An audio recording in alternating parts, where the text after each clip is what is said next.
मनोज जरांगेंनी पुन्हा एकदा देवेंद्र फडणवीसांवरती निशाणा साधलाय। माझ्या विरोधात बोलणाऱ्यांचा बोलवता धनी सागरवर असल्याचं जरांगे म्हणाले। सागर बंगल्यावर जाऊन आला की माणूस बिघडतो। आंबेडकर, भुजबळ, राज ठाकरेंच्या मागे फडणवीस असल्याचं देखील मनोज जरांगे पाटील यांनी म्हटलंय। आरक्षण द्या अन्यथा विधानसभा लढू। मराठा एक गठ्ठा आरक्षणाच्या बाजूने असलेल्या उमेदवाराला पाठिंबा देतील असं देखील वक्तव्य आता मराठा आंदोलक मनोज जरांगे पाटील यांनी केलंय।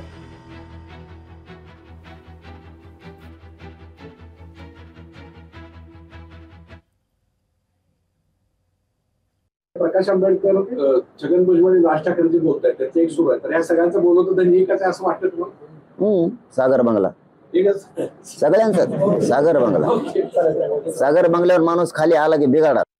आपले गोरगरीब समाज जर आपल्याला मोठा करायचा असला, समाजातले लेकर मोठे करायचे असले तर आपल्याला गोरगरिबांना एकत्र यावं लागणार आहे। आम्ही सुद्धा नेत्याच्या नादी लागत नाही, तुम्ही सुद्धा नेत्यांच्या नादी लागू नये।